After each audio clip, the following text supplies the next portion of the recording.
समाज सेवी Chandramani Pandey Harraiya SDM court के बाहर बैठे धरने पर। समाज सेवी चंद्रमणि पांडे ने कहा, कामचोर घूसखोर मूसियों को तत्काल हटाया जाए।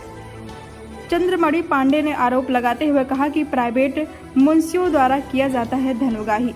हर्रैया तहसील में प्राइवेट मुंशियों के निष्कासन को लेकर समाज सेवी चंद्रमणि पांडे ने शुरू किया बेमियां। समाज सेवी चंद्रमणि पांडे हर्रैया एसडीएम कोर्ट के बाहर बैठे धरने पर। समाज सेवी चंद्रमणि पांडे ने कहा, कामचोर घूसखोर मूसियों को तत्काल हटाया जाए।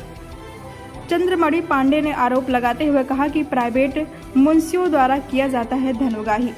हर्रैया तहसील में प्राइवेट मुंशियों के निष्कासन को लेकर समाज चंद्रमणि पांडे कहाँ की निवासी हैं? यही सदर तहसील अंतर्गत ग्राम शहर हैं। क्या समस्या है? आप तहसील में बैठे हैं।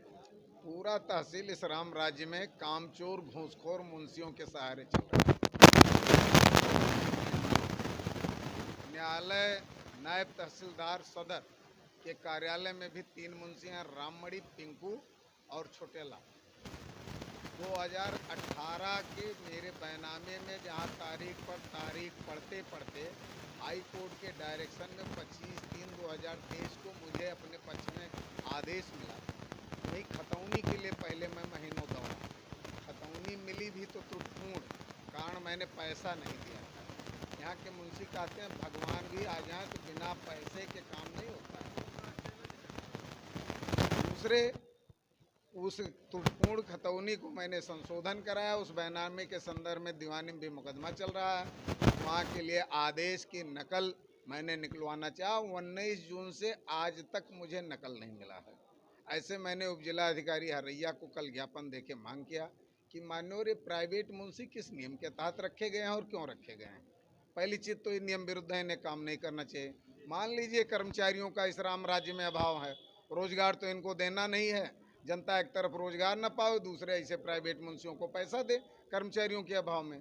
तो बहरहाल ये सुविधा के लिए रखे गए हैं, तो ये बिना सुविधा शुल्क काम नहीं करते हैं।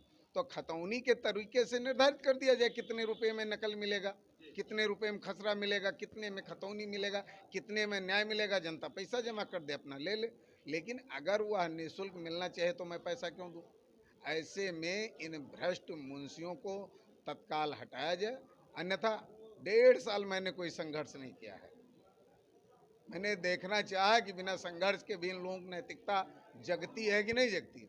लेकिन अब बैठा हूँ तो चाहे अमहट पुल निर्माण के लिए किया गया 23 दिन आमरण अनशन हो, चाहे घाघरा किनारे बांध विहीन गाँव के लिए मेरी लड़ी गई कई वर्षों की, कई महीनों की लड़ाई हो, चाहे स्टाम्प ड्यूटी शुल्क वापस कराने के लिए लेकर के लड़ी गई सफल लड़ाई हो, जब तक ये मुंशी हट नहीं जाते, भ्रष्टाचार पर अंकुश नहीं लगता, मैं बेमियादी धरने बैठा रहूँगा।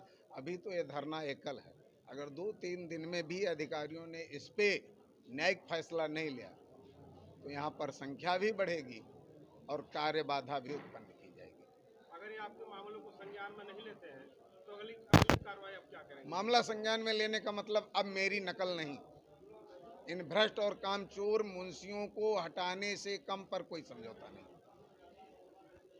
ताकि अन्य मुंशी सबक लें कि जनता खुशी से कुछ दे बात अलग है, गला दबा के पैसा लेंगे तो फिर कोई ऐसे चंद्रमणि पांडे बैठेगा और हमको हटना पड़ेगा। आप प्रशासन से मांग करते हैं कि मुंशियों के ऊपर कठोर कदम उठाया जाए, कार्रवाई किया जाए? मैं मांग भी करता हूँ और पूरी उम्मीद करता हूँ कि हमारे जो एसडीएम साहब हों काफ़ी न्यायप्रिय हैं, कार्रवाई इस पर करेंगे। अब थोड़ा देरी लगेगा, सिस्टम है, पूरा यूपी मुंशिये से चल रहा है, बिना मुंशियाना दिए काम नहीं चलता है। अब ये तो बात अलग है कि जनता पैसा जमा करती है सहारा में, एजेंट के माध्यम से सुब्रत राय के पास पैसा, सुब्रत राय पे कार्रवाई होती है तो सेबी के पास जमा होता है। हम लोग उसके लिए लड़ते हैं तो न्यायपालिका आदेश देती है, बांटेंगे अमित शाह जी, वो भी कितना 10 रुपया जमा किया हो 10 करोड़ मिलेगा 10,000। अंधेर नगरी चौपट राजा, टका शेर भाजी, टका शेर खाजा। जैसे ये चुनाव आ गया, अब कल से सम्मान निधि खाते में आने लगा। चुनाव में सम्मान निधि देते हैं, हर चुनाव में जमाकर्ताओं को 10,000 सहारक मिलेगा। अन्यथा सरकार अगर पैसा देना चाहती है तो सुब्रत राय पैसा क्यों बांट रहे हो? सुब्रत राय अपना पैसा बांटें, न्यायपालिका ने आदेश दिया, बांटना पड़ेगा। जिला सहकारी पैसा अमित शाह जी और योगी जी बांट दें।